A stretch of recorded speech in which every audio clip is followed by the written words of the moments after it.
LoreWarrior Armour. Glory Heavy Fire Support Vehicle. Overview. Anxious to develop a vehicle to showcase the newly fielded rotary autocannon, the AFFC solicited designs from several manufacturers in 3063. Johnston Industries, who had seen some success with their Goblin infantry support vehicle, was the only company to propose a fire support design, something the AFFC felt was lacking in some frontline regiments. Johnston's design, based largely on the Goblin, was approved and testing would begin. Before testing could ever be partially completed, however, the Civil War broke out, and like many other companies, Johnston were forced to close down development and testing of new ideas in favour of increased production of existing technology. It wasn't until the early months of 3067 that Johnston were finally able to reopen their testing facilities, and only now are the first Glory heavy fire support vehicles finally reaching the assembly lines. Some detractors have noted that with the Manteuffel and Ajax Omni vehicles already in production, a design like the Glory is unnecessary. Nevertheless, citing the lower cost of the Glory, less than half of an Omni vehicle, as well as the need for numerous newer vehicles to fill out the ranks of the devastated armoured brigades of the AFFS, the High Command already had orders placed with Johnston. Several mysterious cases of what the AFFC believed to be sabotage have slowed production of the vehicle significantly. Recently, work has gone relatively well, however, with no major mishaps, and Johnston should shortly resume its normal production schedule. Capabilities. Many of the Glory's components are simply upgrades or enlargements of parts found on the Goblin. Despite this, it is quite different from its predecessor in size, weapons, and function. The rotary AC-5 and twin LRM-15s provide the long-range fire support required of a fire support vehicle, with Artemis fire control systems increasing its accuracy. Two ER medium lasers provide some short-range defense, but the Glory is slow, making escape difficult if an enemy does get close. It does carry the latest Guardian ECM equipment, as well as providing a modicum of additional survivability. Deployment.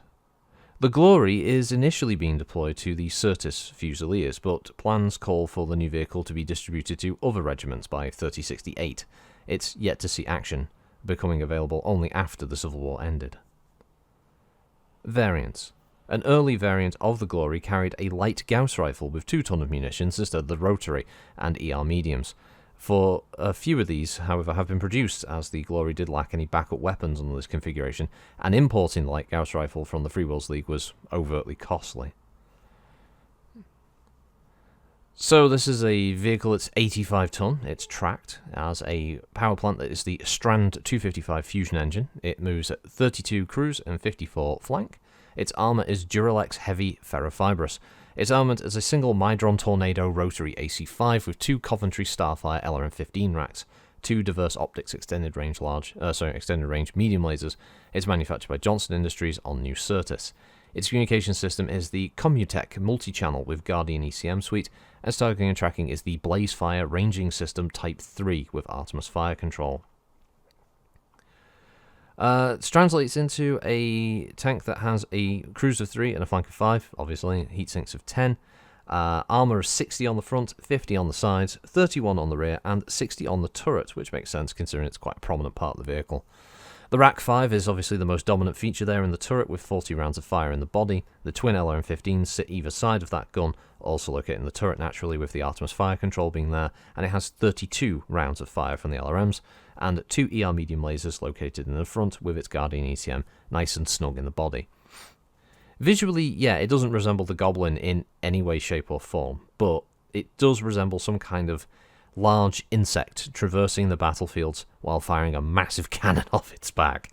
It's not, you know what, I don't dislike the look of the vehicle. It's also the one in the TRO that is actually the little sort of poster boy picture that they usually have. They usually have a mech that's in a diamond picture at the top of every sort of description of all the vehicles, and this is the one that they obviously picked to be their kind of poster boy of the vehicles.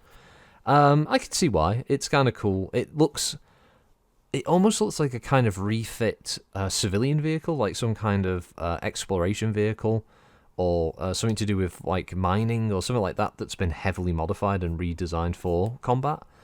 Obviously that not being the case, but it has an interesting look. Brilliant design. as a fire support vehicle, it doesn't need to move quick. It just needs to be able to hit things at range while other units are screening for it, and it can help them to take down targets. It's got plenty of armor as well. Even on the rear, 31 isn't bad. Yeah, the two ER medium lasers are, I think, just kind of afterthoughts, to be honest. I wouldn't honestly be surprised if it would have been better if that vehicle maybe could have dropped the two ER mediums either for a bit more ammo for the fire support, or just swapping those out for something like a pair of streak systems instead. For light units that might get too close, at least it's guaranteed hits. It's a little less damage, obviously, but it does allow them to... I also think streaks can also target power armor, which in this period is becoming more common. So it would be more useful at countering power armor units. And I think streaks can hit infantry. I think they just do the same damage as normal missiles. One of those vehicles that definitely is one of those things. Again, it's a little bit terrifying looking at it from the perspective of putting players against it. A great objective vehicle, especially if you were running a scenario in this period, or just prior to the idea that maybe there's a little bit of corporate espionage, maybe a industry competitor hires the players to infiltrate the system, and they want them to maybe get the design documents or get some kind of information on the Glory or whatever the project would have been codenamed at the time. So the players are trying to get information on what's its primary weapon systems, what's the role, who's it going to be deployed to first, where's it being tested, that kind of thing. You could create a few different scenarios around this, maybe even a daring smash and grab where the prototype gets attacked by the players and stolen, or something because it mentions that there have been several obviously delays and sabotage.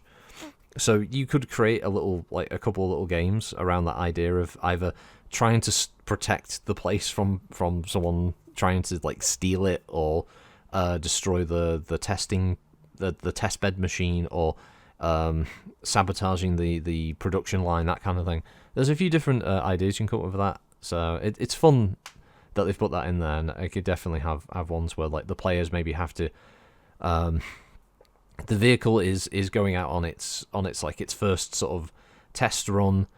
Johnson Industries have hired the players in their lance or whatever of mechs to basically screen ahead to make sure that there's no one trying to attack the vehicle or trying to gain information about it, by spying on it while it's performing its test maneuvers and firing of the weapons and stuff.